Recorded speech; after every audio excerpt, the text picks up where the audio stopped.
بیت اللہ اور دعوت نبوی۔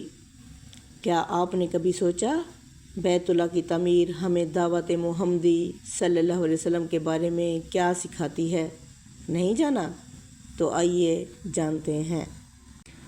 ناظرین، یہ بیت اللہ ہے۔ ابتدا میں سادہ، محدود، مگر اصل عظمت عمارت میں نہیں، اس پیغام میں تھی جو یہاں سے اٹھا۔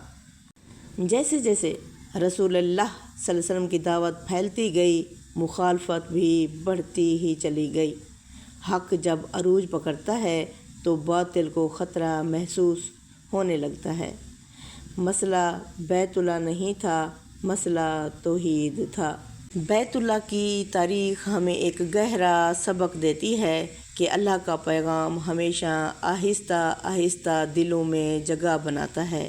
حق جب پھیلتا ہے تو مخالفت بھی بڑھتی ہے، مگر سچائی آخر کار غالب آ جاتی ہے۔ السلام علیکم ورحمۃ اللہ وبرکاتہ۔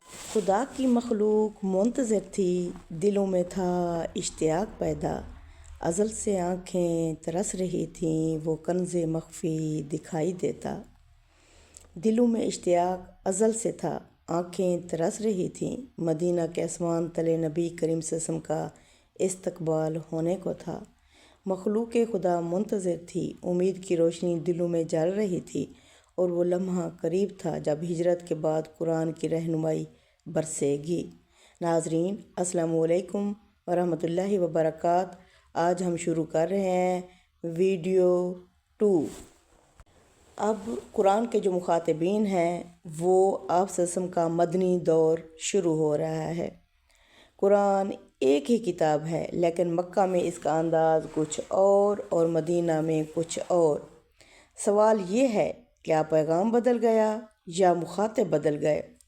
آج ہم یہی سمجھیں گے کہ مدینہ آ کر قرآن کو کن لوگوں سے خطاب کرنے لگا اور اس کا لہجہ کیوں بدل گیا۔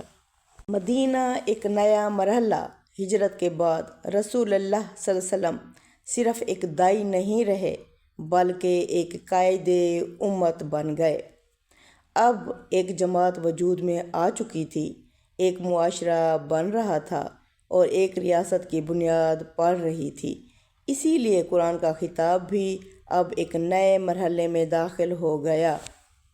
ایسے جیسے بیج بویا جاتا ہے، پھر پودا اگتا ہے، پھر درخت نکل آتا ہے، ایسے ہی پہلے دعوت دی جاتی ہے، پھر جماعت بنتی ہے، پھر معاشرہ وجود میں آ جاتا ہے۔ مدنی دور کے بنیادی مخاطبین۔ مدینہ میں قرآن کے مخاطبین ایک نہیں تھے، بلکہ کئی طرح کے لوگ تھے۔ مسلمان سب سے پہلے۔ اب قرآن صرف ایمان کی دعوت نہیں دیتا، بلکہ ایمان کو عملی زندگی میں ڈھالتا ہے۔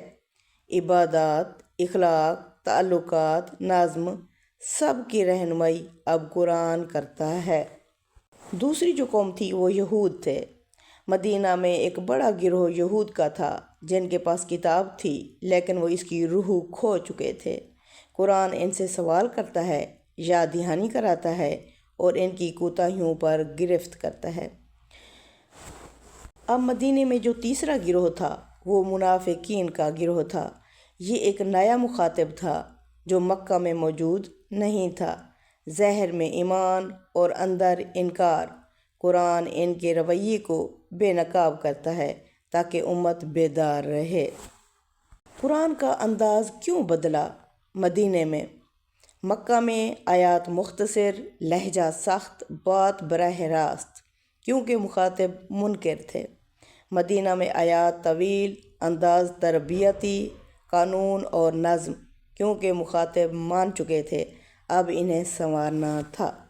یعنی آپ صلی اللہ علیہ وسلم اپنی قوم کو خبردار کر رہے تھے، ان کی تربیت کر رہے تھے، ان کو انذار کر رہے تھے اور ان کا تزکیہ کر رہے تھے۔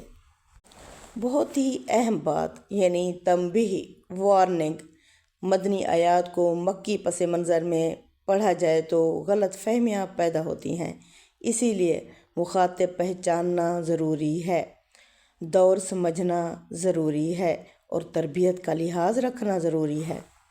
اب جو اس کا اختتام نکل رہا ہے وہ یہ ہے، یہی وجہ ہے کہ قرآن کو سمجھنے کے لیے صرف آیات نہیں بلکہ مخاطبین کو بھی سمجھنا پڑتا ہے۔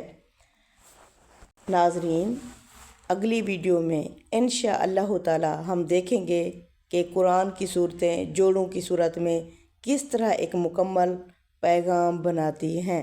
السلام علیکم ورحمۃ اللہ وبرکاتہ۔ آسمان، زمین اور دل سب سن رہے ہیں، قرآن کی روشنی ہر جانب پھیل رہی ہے، اور ہر نیا دن ہمیں مدنی امت کے سبق یاد دلا رہا ہے۔